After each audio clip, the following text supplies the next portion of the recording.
Salam məziz şagirdlər, hər birinizi xoş gördük. Mən Gülər Orcova, FES Akademinin riyaziyyat müəllimiyəm. Bugün sizinlə birlikdə 2026-cı il model testlərin riyaziyyat fənninə aid olan sualların gəlin izahına baxaq. Başlayaq birinci sualdan. Birinci sualda bizə deyir ki, 3 rəqəmli ədədin yüzlüklər mərtəbəsindəki rəqəm 6-dır. Bu rəqəmi ədədin əvvəlindən silib sonuna yazdıqda bu ədəd 369 vahid azalar. Verilmiş ədədin rəqəmləri cəmini tapın. İndi söhbət hansı ədəddən gedir bilmirik. Sadəcə bilirik ki, onun yüzlüklər mərtəbəsindəki rəqəm 6-dır. Deyirəm 6, digərlərini A yazıram, bir də B və üstünə mütləq xətt çəkməlisiniz ki, bu ədəd olsun. Deməli, ədədimiz oldu 600 AB. İndi deyir, bax, bu rəqəmin ədədin əvvəlindən silib sonuna yazsaq. Bu 6-nı buradan silib sonuna yazsaq, yəni AB 6 yazsaq bu formada, ədəd 369 vahid azalar. Baxın, bu tərəf olur az. Daha doğrusu digər tərəf, bu tərəf olur az, bu tərəf olur çox. Çünki deyirək 369 vahid azalar.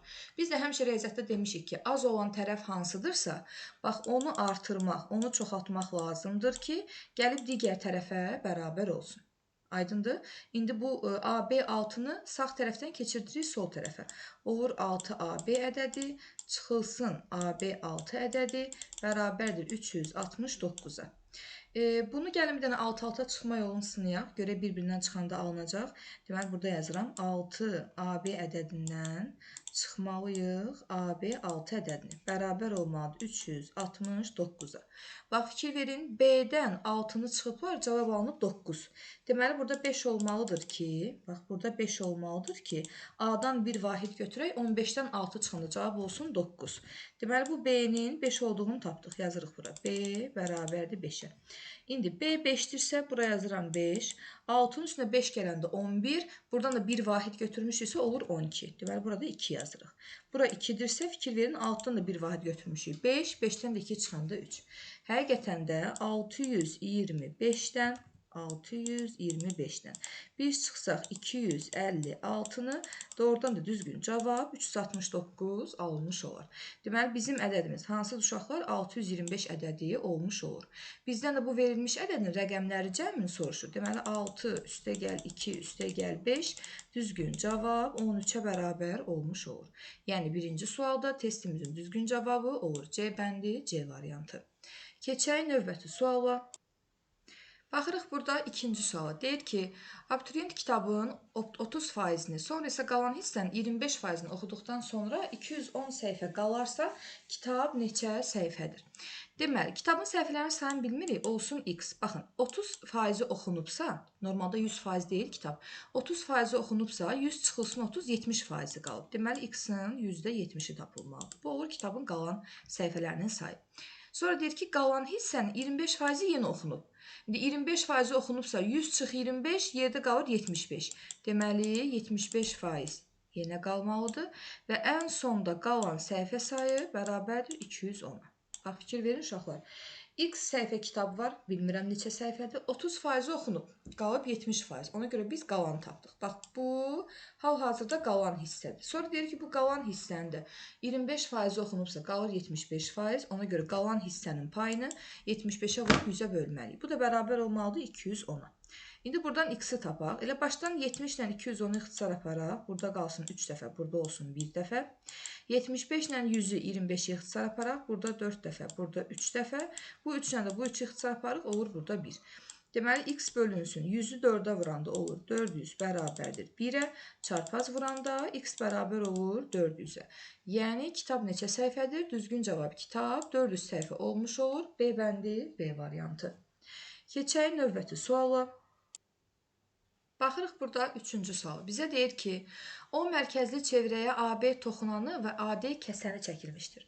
ASB 110 dərəcə olarsa bucaq A-nı tapın. Baxın, buradakı bucaq 110 dərəcədir. İndi biz nə edə bilərik? Bir toxunan var, bir də kəsən var. Gəlin, bir də radius çəkək. Baxın, OB radiusunu buradan çəkirik. Əgər bu radius çəkildisə, gəlir toxunma nöqtəsinə perpendikulyar olur. Baxın, burada 90 dərəcə bucaq əmələ gətirir. İndi bu 110-dursa, bunun qonşusu 180 çıxılsın 110 olur 70 dərəcə. Bu 70 dərəcədirsə, bu da olur 70 dərəcə. Və baxın, bu radiusdur, bu da radiusdur. Bərabər yanlı üçbucaq kimi baxsaq buna, buranı silirəm. 70-70 edir 140. 180-dən də 140 çıxanda qalır 40. Deməli, bax, bu təpə bucağı 40 dərəcədir. Yazıram bura. Bu təpə bucağı bərabərdir 40 dərəcəyə. İndi burada belə bir düzbucaqlı üçbucaq əmələ gəlib. Fikir verin.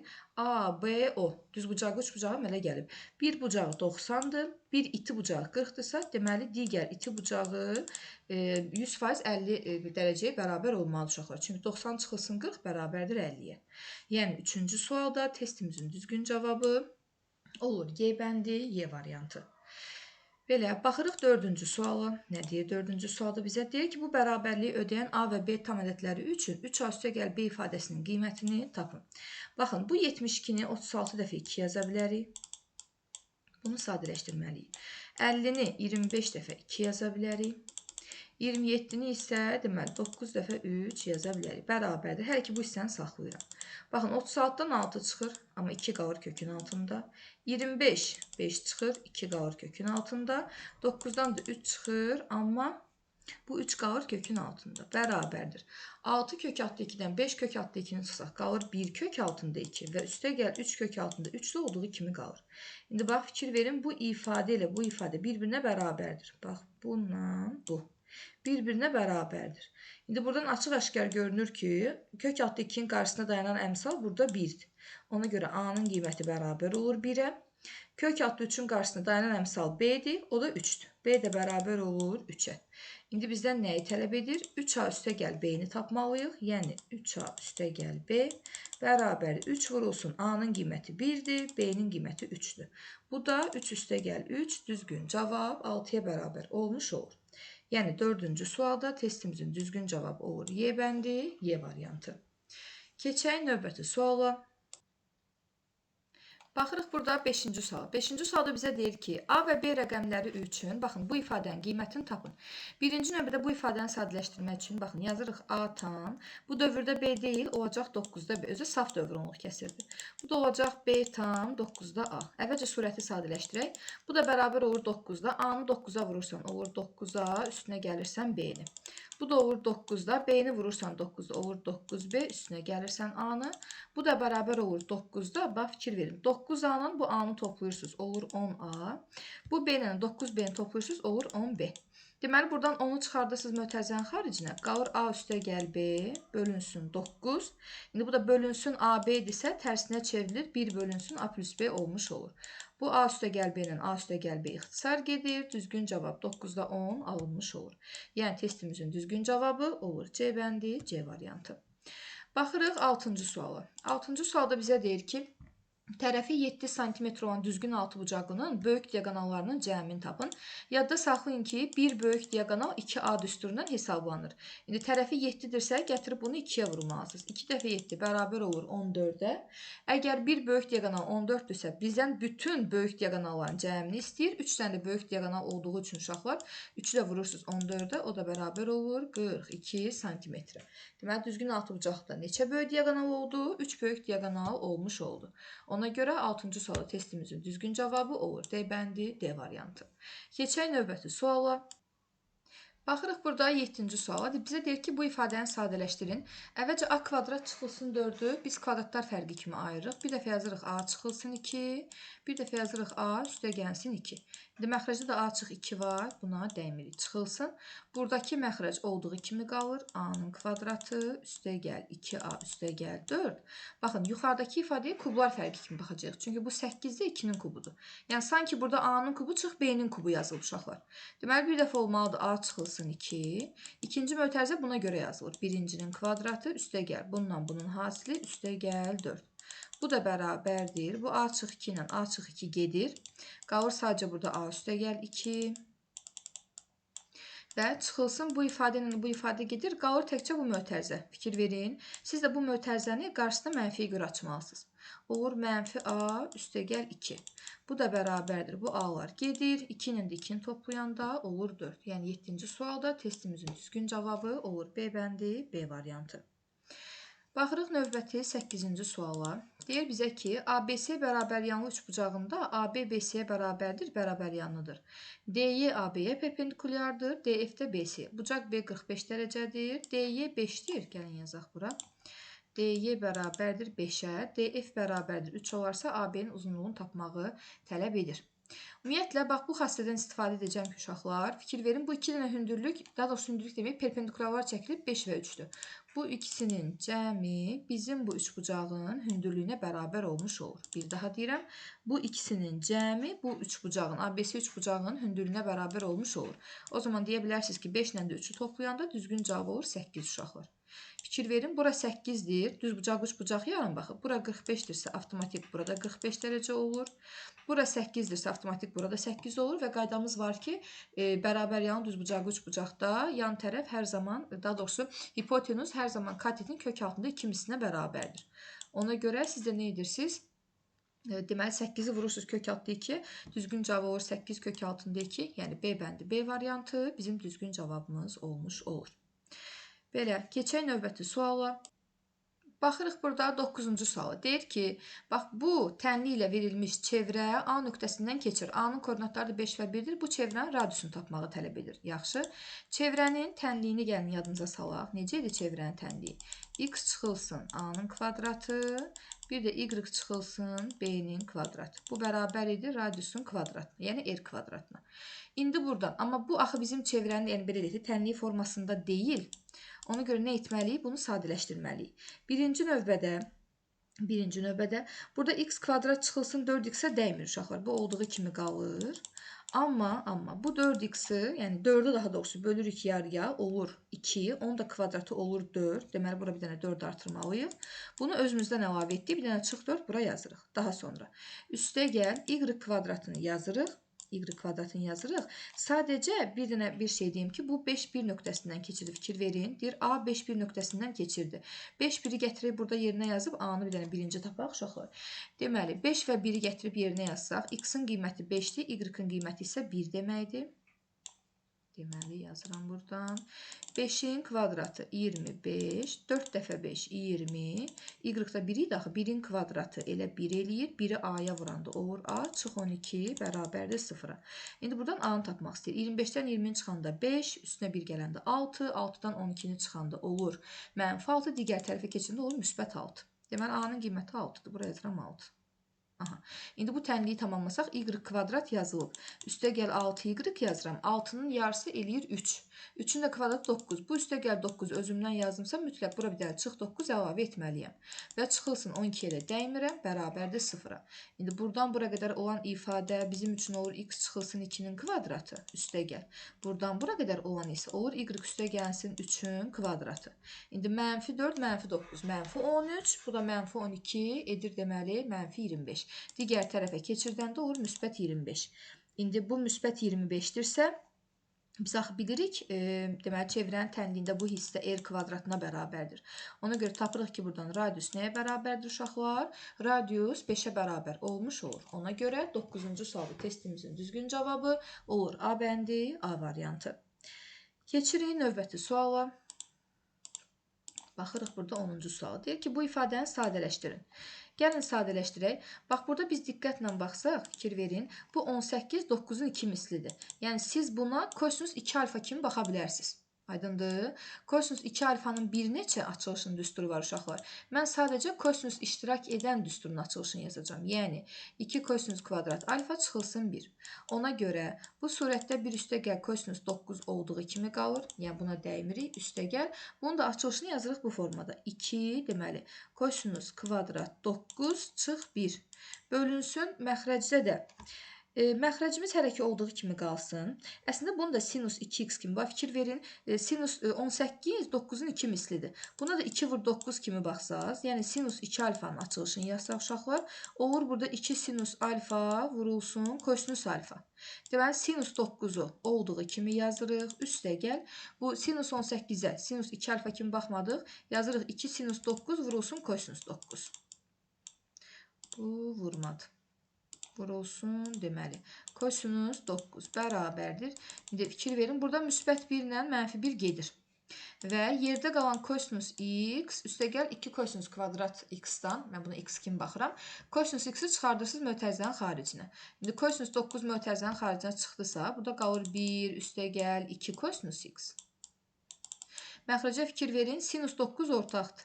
Sinus 9-da mötərizə xaricini çıxardırıqsa, nə qalır burada? Deməli, qalır 1 üstə gəl. Sinus 9-u çıxartmışsa 2 kosinus 9. Aha. Fikir verin, mötərizənin içərisindəkilər eyni ifadədir. Qalır sadəcə kosinus x bölünsün sinus x. Kosinusu da sinusa böləndə olur kotangens x. Yəni kotangens x-in də yerində bura 9 yazırıq. Deməli, kotangens 9, cavaba baxırıq. Aha, C bəndi. Kotangens 9, deməli 10-cu sualda testimizin düzgün cavabı C bəndi, C variantı alınmış olur. Belə, keçək növbəti suala. Baxırıq burada 11-ci sual. 11-ci sualda deyir ki, x kvadrat çıx 2x çıx m bərabərdir 0 tənliyinin köklərindən biri 4 olarsa, bizə lazım ki, bu tənliyin köklərini tapaq. Baxın, köklərdən biri verilibsə, həmişə yadda saxlayın ki, mütləq gətirin yerinə yazın. Baxın, x-in kvadratı, 4-ün kvadratı 16, kökdür da bu. 2 dəfə 4 8, 2 dəfə 4 8. Çıx m bərabərdir 0. M-i atırsınız bu tərəfə, deməli m-in qiyməti oldu 8. Bax, fikir verin. M-in qiyməti 8-dirsə, deməli bizim ixtiyarımız var ki, gətirib burada yerinə 8 yazaq. Bax, buraya yazdım 8. İndi tənliyimiz oldu bu formada. X kvadrat üstə gəl 8x çıxılsın 20 bərabərdir 0-a. Bu nə deməkdir? Bu, çevrilmiş kvadrat tənlik deməkdir. Çevrilmiş kvadrat tənlikdə köklər hasili mənfi 20 olmalıdır. Köklər cəmi isə ikincinin əksi mənfi 8 olmalıdır. Bu da hansı köklər olur uşaqlar? Mənfi 10-dan 2. Fikir verin, bir-birinə vuranda mənfi 20 eləyir. Toplayanda bu ikincinin əksi mənfi 8 alınmış olur. Köklər mənfi 10 və 2, deməli düzgün cavab C bəndi, C variantı alınmış olur. Belə. Baxırıq 12-ci suala. Nə deyir 12-ci sualda bizə? Şəkil buradadır, indi bunun üstündə işləyir. Deyir ki, müstəvi üzərindəki ABC düzbucaqlı üçbucağın A düzbucaq təpəsindən MA perpendikulyar qaldırılmışdır. Baxın, A düzbucaq təpəsindən MA perpendikulyar qaldırılır.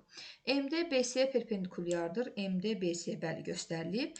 BD 6-dır, DC 4-dür. Gəlin DC 4-ü yazın bura. BD 6 olarsa, AM də bərabərdir 2 kök altında 3 olarsa bizdən MD-ni tapmağı tələb edir. Fikir verin uşaqlar.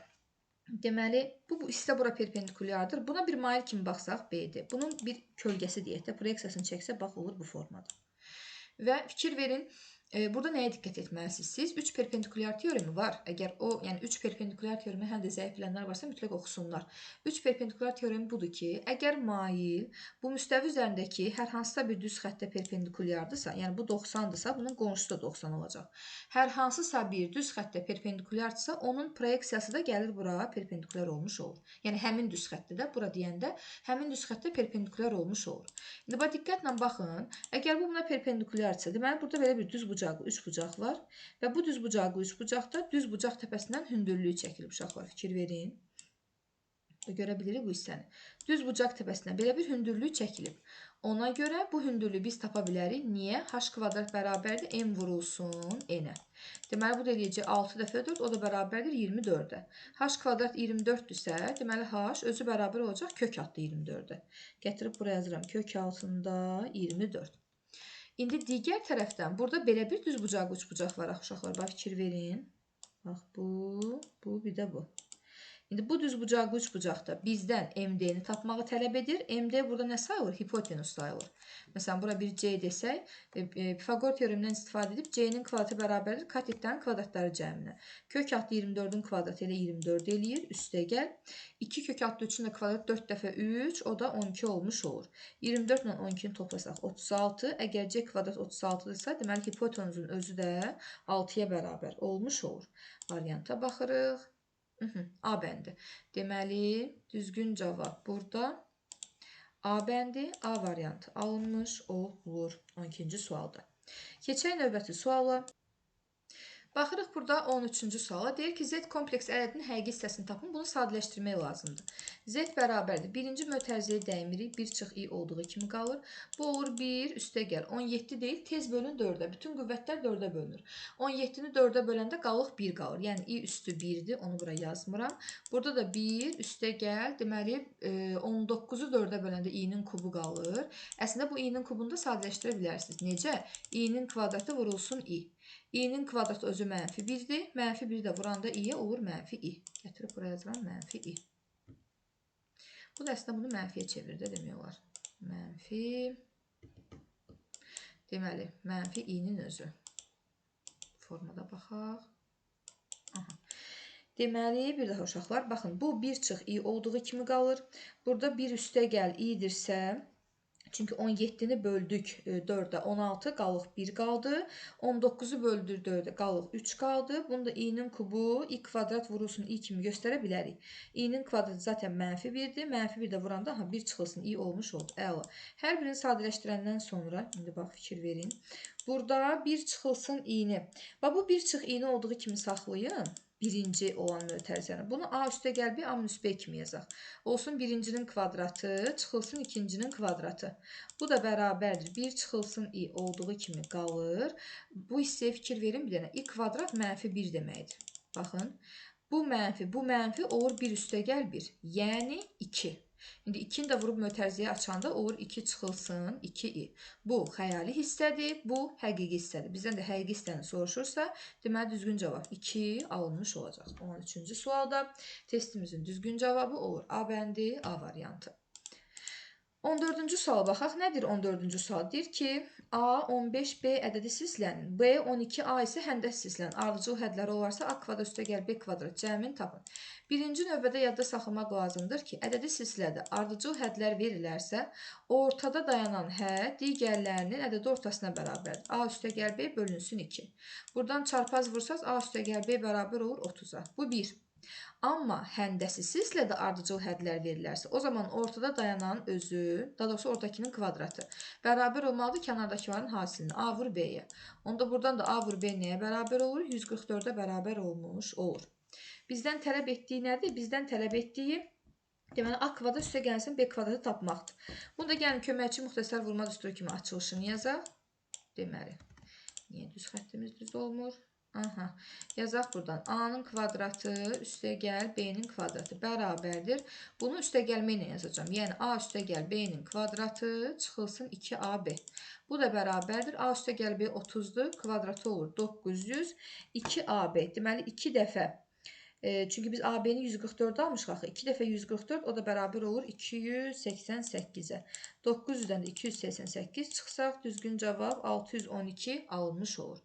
Yəni 14-cü sualı testimizin düzgün cavabı olur 612. Keçək növbəti suala. Baxırıq burada 15-ci sual. 15-ci sual deyir ki, düzgün dördbucaqlı piramidanın oturacağının sahəsi 100 kvadrat santimetr, apofemi 13 santimetr olarsa, onun həcmini tapın. Ümumiyyətlə, həcm düsturumuz necədir bizim uşaqlar? V bərabərdir. Söhbət piramidadan gedirsə, 3də 1 S oturacaq, vurulsun, deməli H. 3də 1 S oturacaq, vurulsun H düsturu ilə hesablanır. İndi bu o deməkdir ki, S oturacaq var, baxın 100-dür. Biz burada sadəcə bir dənə hündürlüyü tapmalıyıq. Onun üçün gəlin belə bir deməli piramidanı təsvir edək. Buradan belə, buradan belə, buradan belə, buradan da bu formada olsun. İndi sahə 100-dürsə, deməli bu kvadratın özü düzgün dördbucaqlı deyir uşaqlar. Deməli bunun oturacağı düzgün fiqurdur. Yəni olacaq 10. Bax burada 10-dur, burada 10-dur, burada 10-dur, burada 10-dur və s. Hər biri 10-dur. Bizə də deyir ki, apofem 13-dür. Apofem nə idi? Baxın, bu yanızın hündürlüyüdür. Burada 13 yazırıq. Bizə dedik ki, hündürlüyü lazımdır. Bax, fikir verin. Buradan belə bir hündürlük endirsək, gəlir bu bura perpendikular olur. Buranı da buranı birləşdirirsiniz.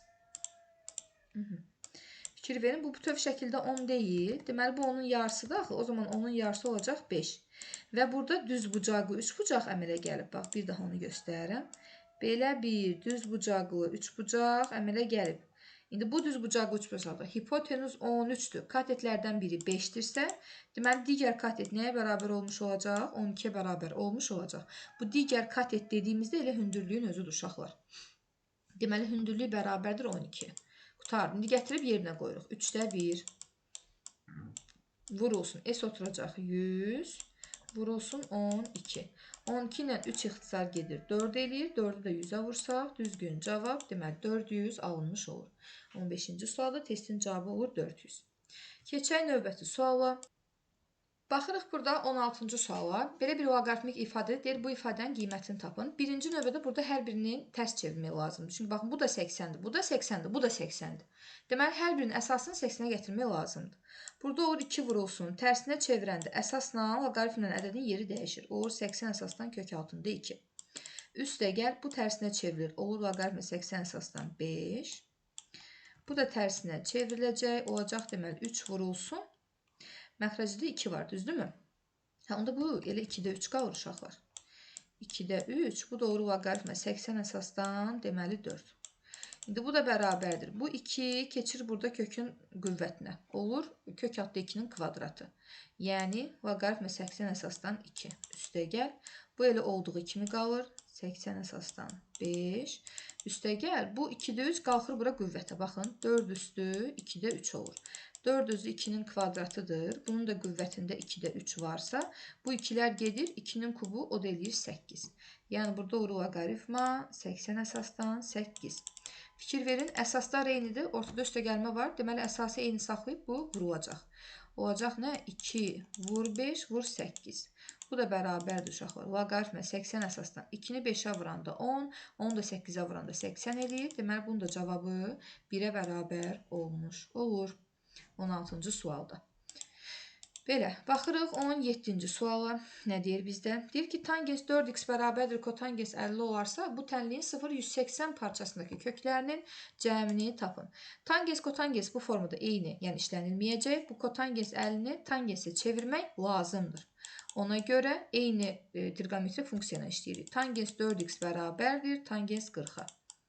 Baxın, 40 dərəcə ilə 50 dərəcə tamamlayıcı bucaqlardır. Hər zaman da tamamlayıcı bucaqların birinin kotangensi digərinin tangensinə bərabərdir. İndi burada tangensləri atırsınız, olur 4x bərabərdir 40 dərəcəyə. Amma burada bir məsələ var ki, tangensin deməli dövrü pikadır uşaqlar. Yəni 180-dən 1 gəlir tangens eyni qiymətlər alır. Ona görə mən 40 dərəcə üstə gəlsin pika yazacağım bura. Hətta pika yox, dərəcəyə çevirib 180 yazacağım. Deməli 180k. İndi burada nə edirik uşaqlar? 4-ə bölürük hər birini. X bərabərdir 10 dərəcə üstə gəl. 180 böl 4 o da eləyir 45k. İndi bizə lazımdır 0-180 aralığı olsun. Mənfi qiymət yaza bilmərik. K-ya 0 yazsaq x bərabər olacaq deməli 10-a. K-ya 1 yazsaq x bərabər olacaq 55-ə. K-ya 2 yazsaq x bərabər olacaq 100 dərəcəyə.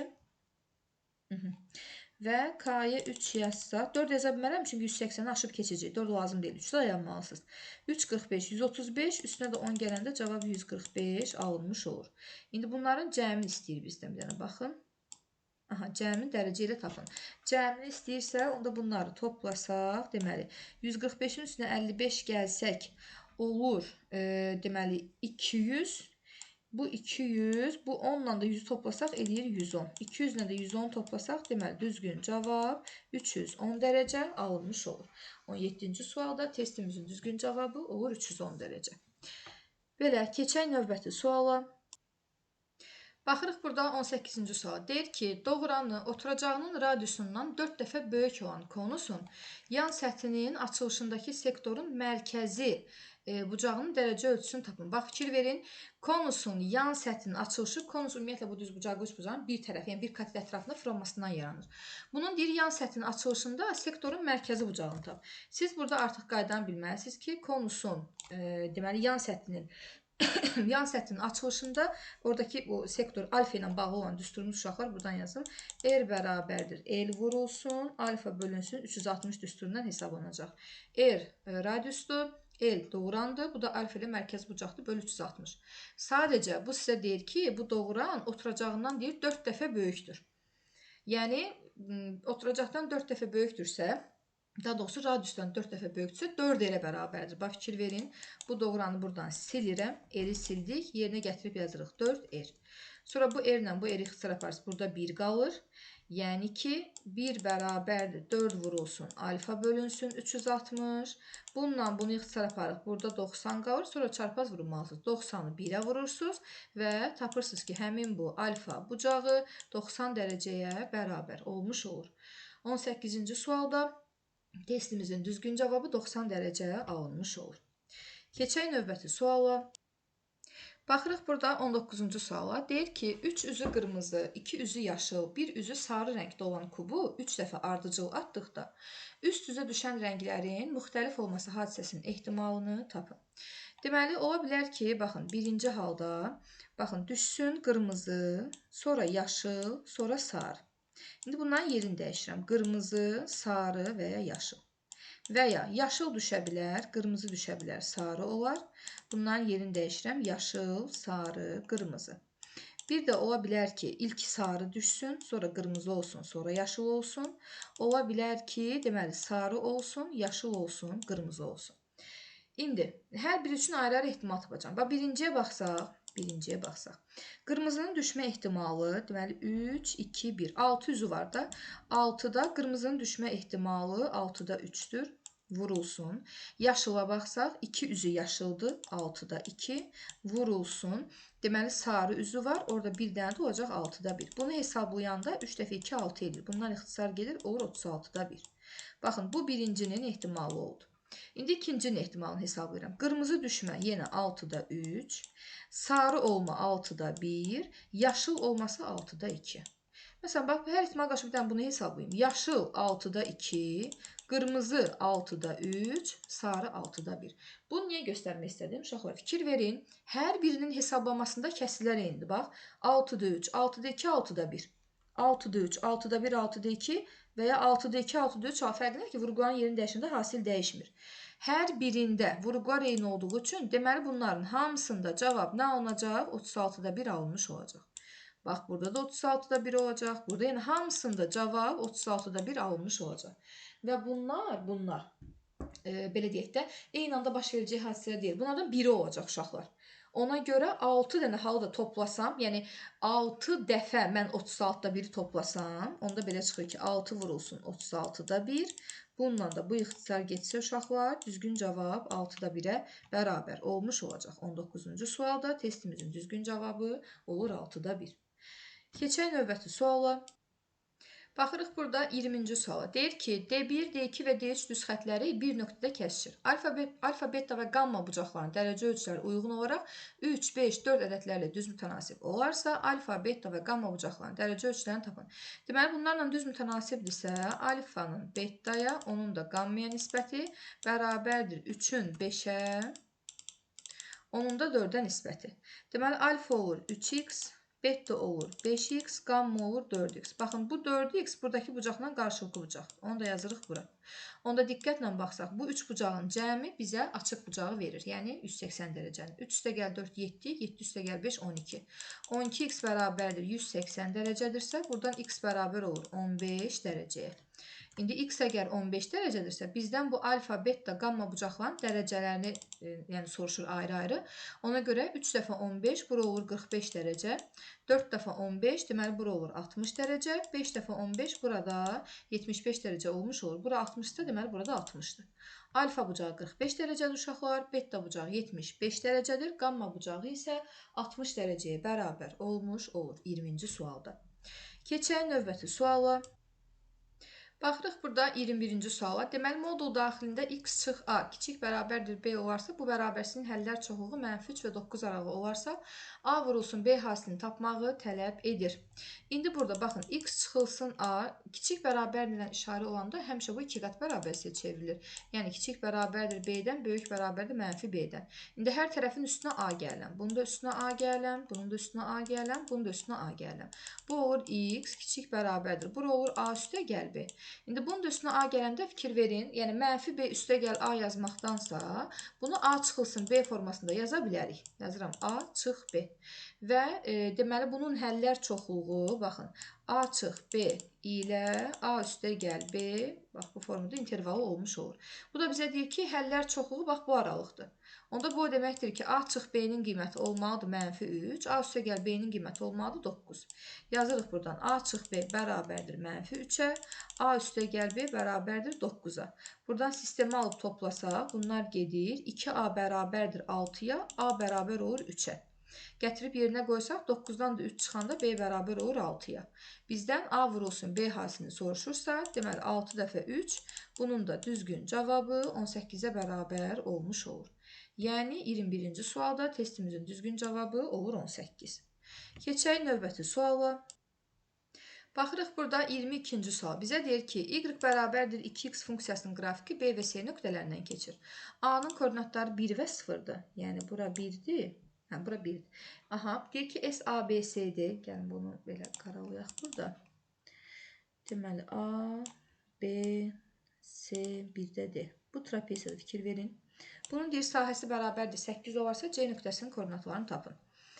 İndi biz bu nöqtənin koordinatını bilmirik də. Bura bir x desəm, onda C nöqtəsinin koordinatlarının apsisi də x olacaq. Gətirib burada x-in yerinə elə x yazan kimi y bərabər olur 2x. Bunun koordinatları deməli oldu x ilə 2x. X ilə 2x. Aha, bu formada. Amma burada indi uşaqlar fikir verin. Bu A-nın koordinatı 1-dirsə, gətirib x-in yerinə 1 qoyanda 2 dəfə 1 olur 2. Baxın, bura 2-dir. Yəni, bura 2-dirsə, deməli, buradan bura qədər olan məsafəmiz də 2-dir. İndi bu trapesiyada, bax, bura 2-dir. Bu uzunluq 2x-dir. Yəni, çünki buradan bura qədər olan məsafə, buradan bura qədər məsafəyə bərabərdir. Bu olur 2x. İndi bu hündürlük var. Fikir verin bu hissəyə. Fikir verin bu hissəyə. Bu hündürlükdür. Ümumilikdə buradan bura qədər olan hissə x-dir. Amma buradan bura 1 vahid daxil. Deməli, hündürlüyü tapmaq üçün mən x-dan 1-i çıxmalıyım. O zaman hündürlüyümüz olur x çıx 1. İndi bizə sahə verilibsə, sahəni tapmaq üçün deyirik ki, orta xətt vur hündürlük. Orta xətti necə tapırıq trapeziyada? Oturacaqlar cəmi 2 üstə gəl 2x bölünsün 2, vurulsun hündürlük x minus 1 bərabər nəyə? 8-ə. İndi burada hər birini 2-yə bölsə, yəni 2-ni sanki mötərizə xaricinə çıxartsaq, fikir verin. Burada 2 mötərizə xaricinə çıxsa, olur 1 üstə gəl x və bu 2 ilə bu 2 ixtisar gedir, qalır 1 üstə gəl x. Onu da mən yerlərini dəyişib x üstə gəl 1 kimi yazsam, yanında da x minus 1 yazsam, bu o deməkdir ki, x-in kvadratı çıx 1 olacaq. O zaman buradan x kvadrat 8 üstə gəl 1 9-dursa, x-i mən burada müsbət 3 olaraq götürəcəm. Yəni, normalda mənfi 3-ün kvadrat 9 deyil, amma bu birinci cübdə yerləşdiyi üçün koordinatlar müsbət olmalıdır. İndi x-in qiyməti 3-dürsə, baxın, 2x-də hesablayanda 2 dəfə 3 bərabər olur 6-ya. Deməli, x-in qiyməti 3, 2x-in qiyməti isə 6-ya bərabər olmuş olur. O zaman C nöqtəsinin koordinatları apsisi 3 olur, ordinatı isə uşaqlar 6-ya bərabər olmuş olur. 3 və 6 deməli bizim testimizin düzgün cavabı olmuş olur.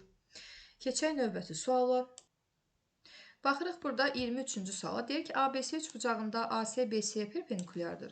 AD bərabərdir BD-yə. Baxın, bu orta nöqtədir. AD ilə BD bir-birinə bərabərdir. AC bərabərdir 12-yə olarsa, YB də bərabərdir 8 olarsa, bizdən YDB üçbucağın sahəsini istəyir. Baxın, bu üçbucağın sahəsini istəyir. Üçbucağın da sahəsini tapmaq üçün həmişə 2-də 1 AH düsturundan istifadə edirik. Gəlin, buradan belə bir hündürlük endirək. Bax, buradan belə bir hündürlük endirdikdə, bu gəlir burada 90 dərəcəyə bucağı əmələ gətirir. Fikir verin. Bax, bu da 90-dır, bu da 90-dır. Fikir verin. O zaman biz deyə bilərik ki, AC ilə D, məsələn, H deyək bura, AC ilə DH bir-birinə paraleldir.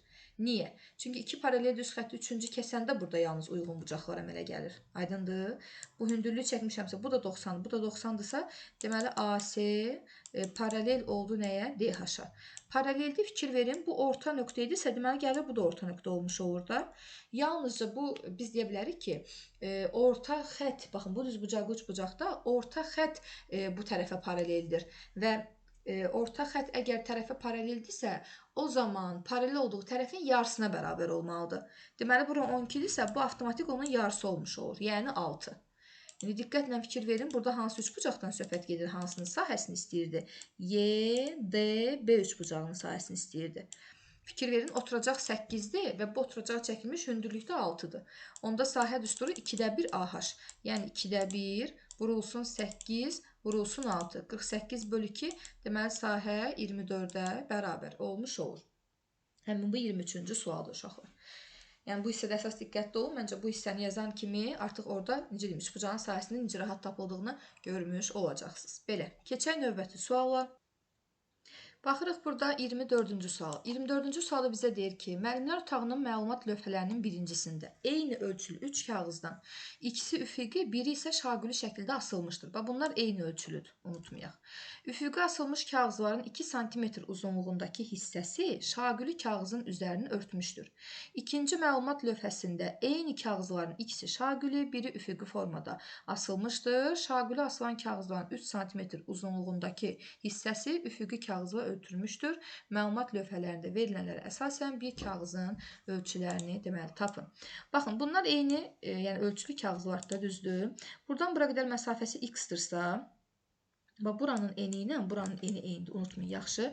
Məsələn, bura bir x yazsaz, bura bir x yaz. Fikir verin, buradan bura qədər olan hissə, bax, buradan bura qədər olan hissə ilə eynidir. Yəni, deyə bilərik ki, bunun eni bərabərdir x üstəgəl 4-ə. İndi qalır uzunluq. Bura bir y desək, buradan bura qədər olan hissə olur y üstəgəl 2. Yəni, bunun uzunluğu bərabərdir y üstəgəlsin 2-yə. İndi, biz deyə bilərik ki, bura y-dırsa, avtomatik burada y-dir. Hamısı bir yerdə olmalıdır 33. Yəni, x üstəgəl 2y üstəgəl 4 bərabərdir 33-ə. 33-dən də 4 çıxsaz olur 29. Deməli, x üstəgəl 2y bərabərdir nəyə? 29-a. İndi digər tərəfdən, bax, bu tərəfə baxırsınız. Bunlar eyni ölçülüdür, yaxşı, unutmayın. Bu eni x üstəgəl 4-dür. Biraz daha kiçik formada yazaq. Bunun uzunluğu isə y üstəgəlsin, deməli 2-dir. Bunun uzunluğu isə bərabərdir y üstəgəlsin 2-yə. Baxın, uzunluq, bu hissəyə fikir verin. Bura olmalıdır y üstəgəlsin 2. Amma burada bu 3 santimetrlər artıqdır axı. Deməli, y üstəgəl 2-dən bu 3-ləri çıxsan, olur y mənfi 6 plus 2 mənfi 4. Deməli, bu orta hissə var. Bu orta hissə olmalıdır y minus 4. Yazıram bura. Y minus 4. İndi, uzunluq y üstəgəl 2 olmalı. Bax, fikir verin. Bu uzunluq, daha doğrusu uzunluq y üstəgəl, eni. Eni y üstəgəl 4 olmalıdır. Eni də bu hissədir. Bax, fikir verin. Eni x üstəgəl 4 olmalıdır, amma 3 artıq burada artıq gedir də. Buradan da 3 çıxsaz qalır x üstəgəl 1. Deməli, mən bura yazmalıyam x üstəgəl 1. Baxın, bu hissə olur x üstəgəl 1. Eyni qaydada burada x üstəgəl 1. Yəni, eyni ölçülü kağız şəkillərdir, uşaqlar. Sadəcə. Burada fərqli cür yerləşdirilib. Burada fərqli cür yerləşdirilib. Ona görə belə bir fərq yaranır. İndi, buranı toplasaq 26-ya bərabər isə x olur 2x. Bir dənə y var. 1, 1, 2. 2-dən çıxsaq, bu, yox, 3-lərdə var axı. 1 üstəgəl 3, 4. 4-dən 4 çıxanda 0. 0 üstəgəl 3, 3 üstəgəl 1, 4. Bərabərdir 26-ya. 26-dan da 4 çıxanda olur 22. Deməli, yazıram burada 2x üstəgəl y bərabərdir 22-yə. Çünki bunu başlayırıq, bax, bu formada sistem kimi həll etməyə.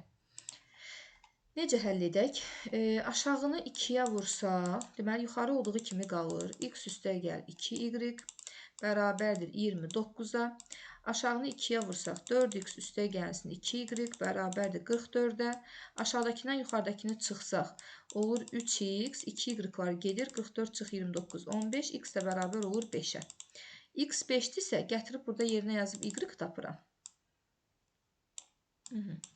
Deməli, x 5-dir. Onda 2y bərabərdir. 29-dan 5 çıxanda olur 24. Y də bərabər olur. 24 bölünsün 2, o da eləyir 12. Həm y tapdıq, həm də x tapdıq. Bizə deyir ki, verilənlərə əsasən kağızın ölçülərini tap. Onda gətirib burada yerinə yazsaq uşaqlar. Yerinə yazsaq. 5 üstəgəl 4. Eni olacaq 9, deyək ki, santimetr. Sonra y gətirib yerinə yazıram. 12 üstəgəl 2, uzunluğu da olacaq 24. Deməli, ölçüləri uşaqlar 9 və 24-ə bərabər olmuş olur 24-cü sualda. Keçək sonuncu suala. Baxırıq burada 25-ci sual. Bizə deyir ki, ABCD paralelogramında ADY üçbucağı ilə, daha doğrusu bucağı ilə FDS bucaqları bir-birinə bərabərdir. Bura alfa yazıram, burada alfa yazıram. AY bərabərdir YB-yə, CD bərabərdir 16-ya, FC də bərabərdir 4 olarsa paralelogramın perimetrini tapın. Yaxşı. Bura 16-dırsa, baxın, bu tərəfdə 16 olmalı. Ona görə yarı bölünür. 8, 8. Daha sonra, paralelogramın qarşı bucaqları hər zaman bir-birinə bərabərdir. Baxın, bura betdadır. Avtomatik burada betda olur. Və diqqətlə baxsaq, bax, bu üç bucaq daxilində Fikir verin. A, D, Y. Hansı bucaqlar var? Alfabetdə. Görə bilirik. Bir də bu üç bucağa fikir verin. Hansı bucaqlar var? Alfabetdə. Qutardı. Deməli, bunlar oxşardır. Çünki niyə görə? Üçüncü bucaqlar da eyni olacaq. Qamma, qamma. Bu fiqurlar oxşardısa, yəni bu üç bucaqlar oxşardısa uşaqlar, onda oxşar fiqurlarda uyğun bucaqların qarşısındakı tərəflərin nisbətləri eyni olmalıdır. Məsələn, burada alfanın qarşısına dayanıb 8, bu bir üç bucaqda alfanın qarşısına dayanıb 4. Bərabərdir. Bettanın yox, qammanın qarşısına dayanıb AD. Yəni, buna bir x deyim. X bölünsün. Deməli, bettanın qarşısında yox, qammanın qarşısına götürüm. Qammanın qarşısına dayanıb 16. Bettanın qarşısını götürə bilmərik, çünki tərəflər bəlli deyil. Bununla bunu ixtisar aparıram. Bir dəfə, iki dəfə. Çarpazla vuranda x bərabər olur 32. Bax, fikir verin. Bura oldu 32.